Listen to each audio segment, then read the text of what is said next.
Ба, заводскойда болгон, мына Чебер деп турат. Атын Чебер өзүң койдуңбу атты?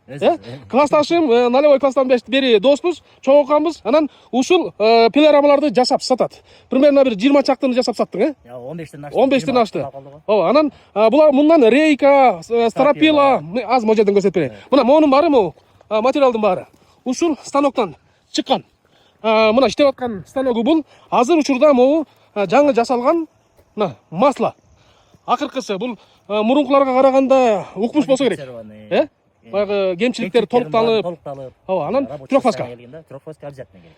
Анан иштегенин көргөзөлү. Май кескенде эле монтип кесе берет. Аз кескенин көрсөтүп берели. 250 миң сом дедиң ушул. 250. Мына азыр айылдарда терек бар, бак бар, карагайлар бар. Ушуну короңорго алып келип алып туруп, тилип кызмат кылсаңар, мына күнүмдүк жашоого сонун акча таап бере турган Чакан бизнес болуп атат да? чакан бизнес. Үйгө бир үй бүлөнүн кенен кесир багат. Туурабы? Күндө 10 кубтай жөн эле тилип берет. Азыр баасы азыр кубу деген 1,5 миңден 2 миңдин тегереги болот. Ооба. Эсептеп алса болот да. Ооба. Тилип көрсөтпөйлү иштеги процессин, Бисмилла деп. Мына кнопканы момун басат, жашы кнопканы. Мотор иштейт. Монтип деп турду. Скоростьты карагыла, скоростьты. Анан кайра бияктан мынайынан жаткызат.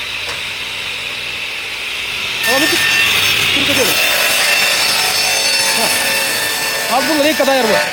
Мына мынтип рейка чыгып калды. Май кескендер кезет бүкүн. Ошентип эле. Түркөткөн отпоймун. Кечти. Да, бат эле карабайсыңбы? Ашып кетсе канча? 1 минутага жеткен жок рейка, Минутага жеткен жок. Мына, бир стропила чыкты. Бат эле. Мына ушундай эле стропила. Карасаң? Түптүз, Мына. Жакшы, Мына строй материал чогултасыңар, 2-тен 1 сакчада табасыңар, үйүңөргө мондай кааласаңар отун боло берет, отун бекер. Ошондуктан мына караңызчы, көрүп турат эле тигери. Ошондуктан алам дегендер болсо, төмөндөгү номерге байланышыңыздар, келип көрсөңүздөр болот. Телефон менен характеристикасын түшүндүрүп бересиң да. Ооба. Мына Руслан классташым, налевой класста дос элек. Анан бирибиздин үйүндө күндө барып чай иччү элек, налевой класста. Бир конфетти бөлүшүп жеп, билесиңби? Мектепте кыйын окчу бирок. Мындай эле жайышпай калдык.